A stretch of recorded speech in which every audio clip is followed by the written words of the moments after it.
Hi everyone, I'm Kristi Goranson and welcome to Washington Grown. Oysters were one of the very first agricultural commodities exported in our state, and they're still a major crop today. We are in the beautiful Olympic Peninsula right now to dig up some shellfish of our own because this episode is all about seafood. We're heading to Capitol Hill in Seattle to check out Crush and make an exquisite dish using geoduck. The clam can be a little intimidating. Then we're heading to Taylor Shellfish Farms to dig up clams. Who's laughing at me? What are you laughing about? Shuck some oysters. Whoa. Wow, that's very impressive for your first try. And see how they're packaging up shellfish to send it all over the world. Oh, wow. Then we're in the kitchen with our home chef, Kristin. Our friends at Taylor Shellfish Farms have sent us some fresh clams, and today I'll show you how to make a delicious chowder at home using fresh clams and roasted peppers. All this and much more on Washington Grown.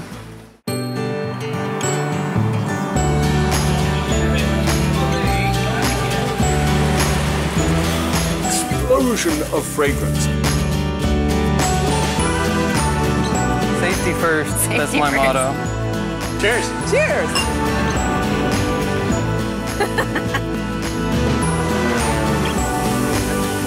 Oh, her bicep's bigger than mine.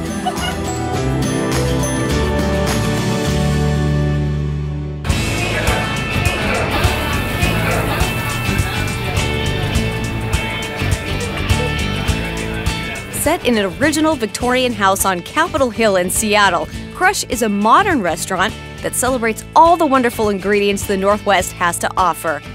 From the atmosphere to the food itself, owner and executive chef Jason Wilson says Crush is all about creating an experience. Our menu is driven by the seasons.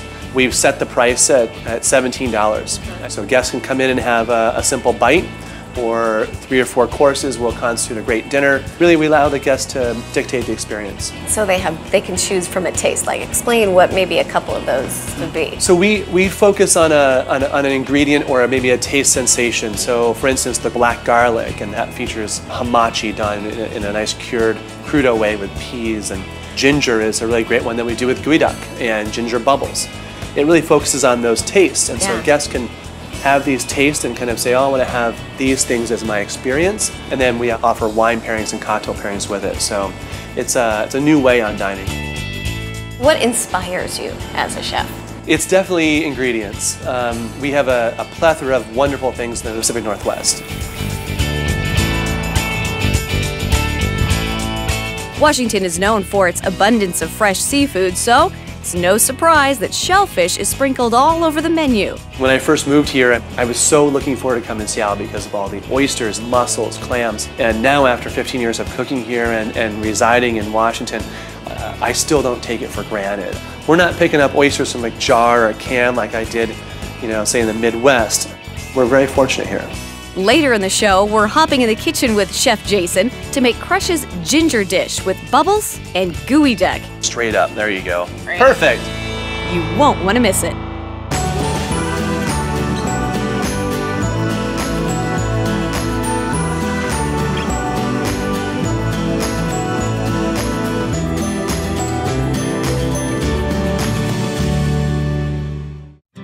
We're traveling to the Puget Sound to Taylor Shellfish Farms. I met up with Brittany Taylor, a 5th-generation farmer.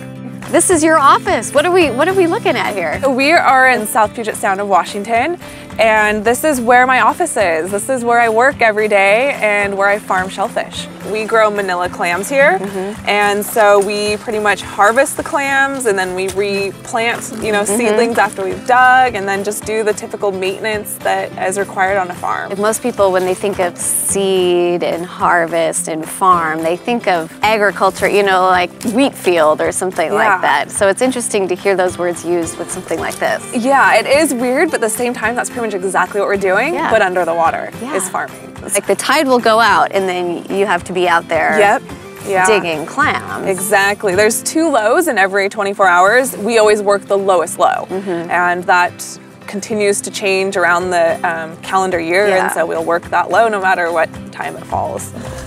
Is there a trick to digging clams? There is. It's definitely a skilled thing. There's this little flipping technique you have to do, and then the other thing is we have 3 different crop sizes going at the same time. And you can only pick the biggest ones that are ready to go. So this is where you can see all the different sizes. And so then the ones that are small, they just leave them. Yep, leave them, and they'll dig back in when the water comes. Okay. I'm gonna give it a try. See the technique here. All right. All right. So right here. Yep, and then just kind of, you put one hand with some force like that. Okay. Yep, and then wiggle it in. Who's laughing at me? What are you laughing about? Whoop. Yep, there you go. There. Yeah, there you There. go. Yeah, so there's another Yep, those are good. Why do people love Washington shellfish? I think one of the things that make Washington shellfish so special is that it's a unique environment. Not a lot of people have the nutritious sounds like we do. It just grows like a really amazing quality product. So Taylor Shellfish has been around for how many years? Like over 100 years. I am 5th generation and it's been in the family for a long time. Right now, my dad and 2 uncles currently are kind of managing it. We also have other, families within our company, and I think that's, really exciting when other people's generations of their family are working for us as well. Well, a lot of people are happy that you do what you do, making a lot of people around the world happy. Well, that's what we want to do, is bring a good product to our customers. To find out more about what it's like to be a farmer in Washington, go to our website, wagrown.com. I'm with Bill Dewey here. He is the Public Affairs Manager for Taylor Shellfish. And where are we at here? This is beautiful. So we're in Skookum Inlet. Okay. This is Taylor's Skookum Inlet farm. What is it about Washington shellfish that people seem to like? Well, Washington's got a great reputation. It's kind of, internationally, it's the clean green state. And so our shellfish are prized for that fact that, they're produced in these pristine waters, and it's just an emblematic clean green that gets us a premium demand and price for our shellfish. Right. I suppose environmental elements and change in our environment, though, can affect this. Absolutely. I spend a lot of time working with our county governments and working with the state legislature and even back in Congress on stormwater regulations, on-site sewage regulations, ag runoff issues, trying to make sure that any pollutants off the land don't close our shellfish beds down. We've got a bigger problem. It's called ocean acidification, and it's due to carbon dioxide emissions from burning fossil fuels being absorbed by the ocean. It's changing the chemistry of the ocean. So besides changing our climate and having those types of effects, it's changing the chemistry of the ocean. And so from a policy standpoint, we're working on that nationally and internationally, because ultimately we need really clean water to grow shellfish, because a lot of our products are eaten raw. And if you think about it, there's not a lot of animal proteins that are consumed raw. Right. So you really have to have clean water to make sure that product's safe to eat. Yeah. Can the general public help in that? Absolutely.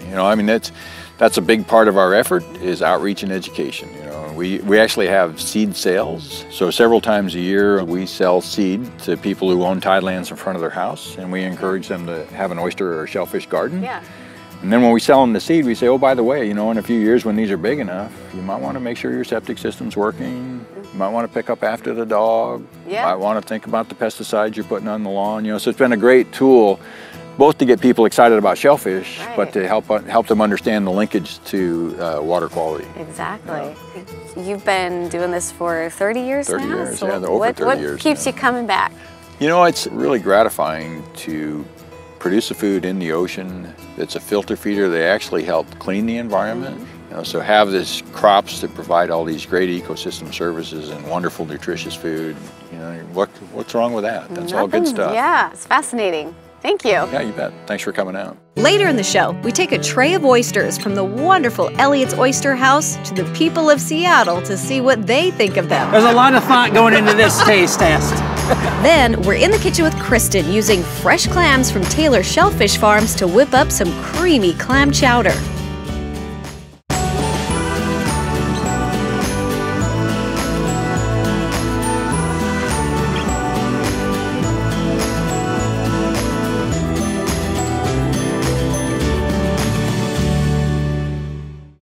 We're back in Seattle at Crush. The restaurant's menu showcases the best ingredients that the Northwest has to offer. Chef Jason Wilson says Crush is all about creating an experience, and that's done through the flavors and texture of food. Today, we're going to have some fun, making Crush's unique ginger dish with bubbles.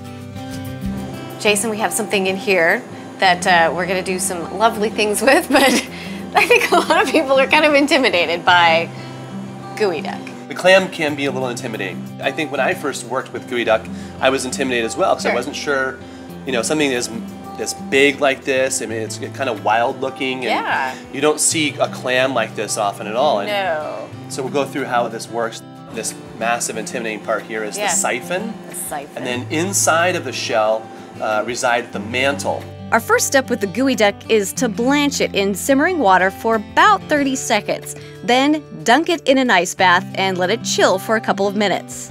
So what you want to do is open up the shell, and you can take your hands in there and just kind of crack it open. Pull it open. Oh wow, you need some muscles. There we go. There you go. Got it. Now open the shell out. Let's pull the clam out. That is a huge clam. Go ahead and pick up the bottom and then peel that thing down. Just kind of pull it right off. So this right here? That's it. Like an elephant trunk. Oh wow, that's pretty easy, actually. Now straight up. There you go. Perfect. There we go. Now you've conquered the geoduck clam. So now what's this here, this part? This, we call it the ball, and it's basically the working insides of the clam. The insides, okay. So what I usually do is just cut that out. Then we cut the mantle from the siphon of the clam and give it a good rinse. We slice the geoduck siphon and mantle into thin rings and put them in a bowl. Then it's time to prepare our ceviche. We'll put this aside What would for be now. the definition for people who don't know about a ceviche? So this is a Latin American dish that was basically taking shellfish and or fish and using citrus juices to cure it or pickle it. We use lime juice, olive oil, and sea salt to marinate the clam. Then we add ginger, some clam juice, white soy sauce, and soy lecithin to a blender and blend away. Oh, you can smell the ginger. We strain it into a bowl, and then it's on to the fun part. What we're going to do is create a ceviche dish that will be garnished with the sea foam. And the inspiration there is, you know, where the geoduck comes from. And I've used a real simple gadget. This comes from any Petco or whatever. Yeah. It's a fish tank bubbler. As our bubbles grow, we start making our replica ocean. We use sliced zucchini, kelp, a lot of pickled ingredients like onions, sea beans, mushrooms, fennel, and of course, our geoduck. I want to try and build this area that reminds me of what I call a tide pool. All right, so the fun part, you get the foam here, and you can just kind of take it and plop it down where you feel that it's best. And it's like sea foam. This is so fun. My son has friends over, and we'll put this in with Kool-Aid, and they get to have Kool-Aid bubble fights. Cool. As long as it's outside, there's no problem with the sugar and so forth. That is cool. Look at how beautiful that is. Yeah. So a great way of taking the geoduck clam from where we harvested it and kind of bringing it back to that with a presentation. Right. All right, let's give this guy a try and see what you think. Oh, I think I know how it is, but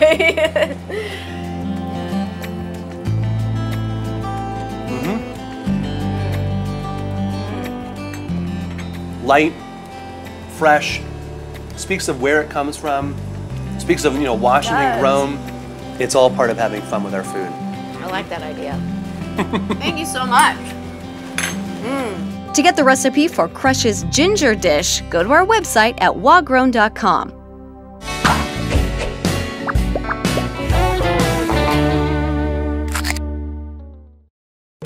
Your stomach, much like a hibernating animal, will crave food after a long winter's nap. Keeping this idea in mind, meal timing is critical when it comes to proper food intake. Busy schedules can easily lead to a consistently late dinner hour, which may give you the feeling of starvation. To help diminish that feeling, you may quickly grab a candy bar or other unhealthy snack food and ingest an entire meal's worth of calories before you even sit down at the dinner table. Once you've reached that famish point, it's nearly impossible to think rationally about your food intake. The tiger in your stomach has sunk its claws into the primitive part of your brain and is not going to release the chips, nuts, cookies, or other chocolate cravings. So how can you banish the famish without giving up the precious time you need to complete your everyday activities? The trick to keeping your stomach sleeping and avoid devouring that plate of oatmeal cookies a few minutes before dinner is to give your stomach a snack in the afternoon.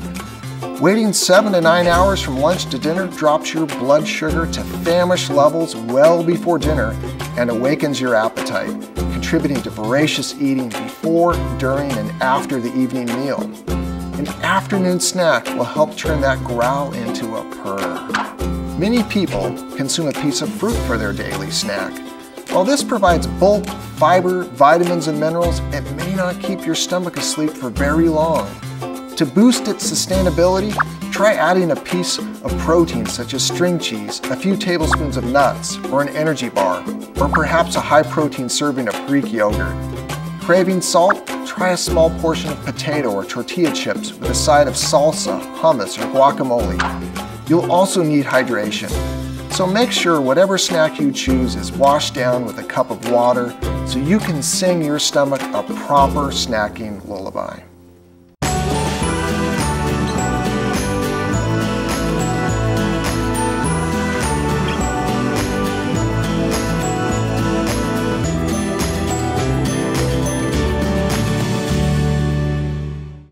We're in Seattle right now at Elliott's Oyster House, and Executive Chef Robert Spalding is joining me here to talk all about oysters. What are people tasting when they come and try oysters? When they come and try oysters, they're tasting what many people consider to be the best oysters in the world. Really? And that's what you're going to get when you come to Elliott's, is a broad spectrum of what this region has to offer as far as seafood. Yeah. Well, I know we're going to give some people a chance to taste some oysters, and that's where we're going to find Tomas out on the streets, letting people see what kind of oysters they like. Thanks, Christy. I'm standing outside here at Pier 56 in front of Elliott's with 3 delicious varieties of oysters, and I can't wait to see what the people of Seattle think of these babies. All right, Randy, so I understand you've never tried an oyster before. Not on the shell like that? No, never. Okay, well, I would love for you to try one of these guys. You can just pick up the shell, slurp it down, chew it, tell me what you think. Down the hatch. Down the hatch. Ready for slurping. All right, just slurp that guy down. So here goes Lily, first time. All right, shoot him up. There you go. What do you think? She's thinking. She's thinking. Good. Good stuff. Oh, it's great. There's a lot of thought going into this. How was that? It tastes like the ocean. Excellent. Perfect. Oh, it melts in my mouth. It's good, huh? Yeah, it's awesome. It tasted lovely, fresh, yummy. Well, Be truthful. salty. Salty, yep. And chewy. And chewy. But pretty darn good. Is it what you expected? Yeah. It is what you expected. A raw, cold oyster. It's actually really good. I like it. You were a little apprehensive at first. Yeah, it was. But now you're like, shoot, give me a bowl.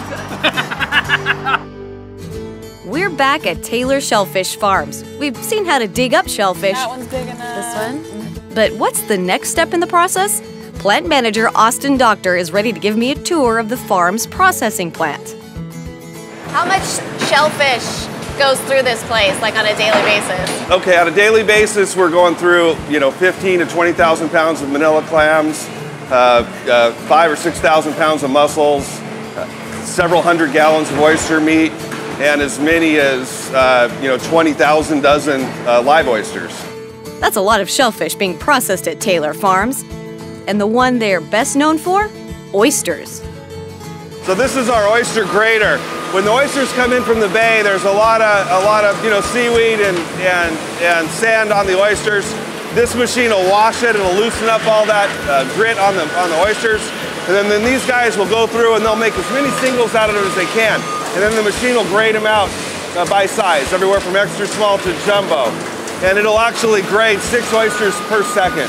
After the oysters are graded, we'll do one of 3 things with them. We'll either sell them live, we'll take the top shell off and freeze it and sell it on one shell, so it's already pre-opened for you, or we'll sell it frozen whole. And today we're topping off oysters here, and we'll probably do about 27,000 dozen topped off oysters per week. I think the top is off this one shell. This is what it's all about.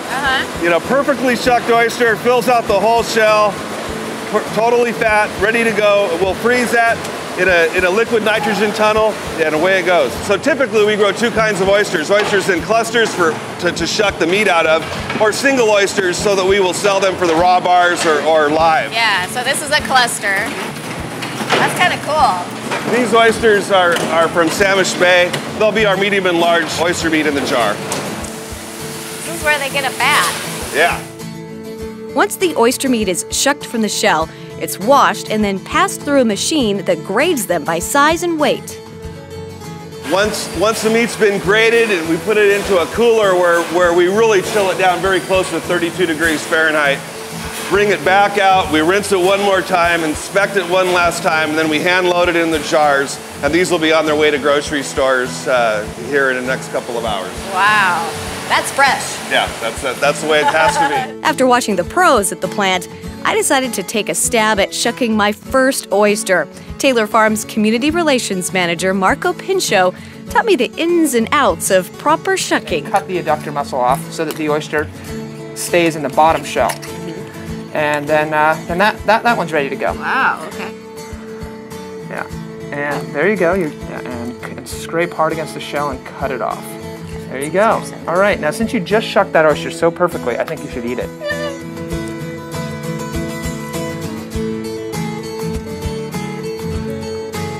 Actually, that wasn't that bad. Not bad, it's excellent. Yeah, delicious. Yeah. I did it! Great, well congratulations. Thank you very much for shucking your first oyster with me. That's so great. Thank you, and you convinced me to eat one. That's what I do. That's the biggest hurdle. Yeah.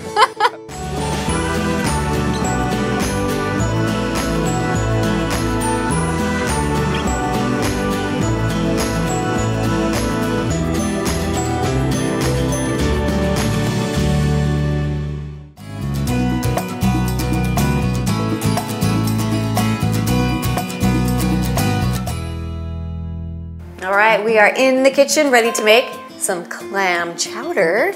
I'm excited about this. As am I. My husband has made clam chowder before, but I have never actually done it myself from scratch. So until today. Until today. And today is the and day. Look at the beautiful stars of the show. I know. Those are a lot of clams. We've already spent some time with them today too. Okay, so tell me what you did. Well, we had to brine them. We soak them with just a little bit of salt and water, and you let them soak for a little bit, and it kind of helps bring out that whole ocean flavor inside of them. And then we rinse them off the brine water, and you boil them for 5 minutes. 5 minutes, and they were very alive. They were. It was as fresh as the ocean being outside of our door, and now we get to make them a lovely stew. I'm excited. So what do we do? All right, we're gonna start by getting our vegetables ready. Okay. So I'm going to dice an onion and some celery while you peel some lovely Yukon Gold potatoes. Lovely and a carrot. Potatoes. Yeah, so do you choose these particular potatoes for any particular reason?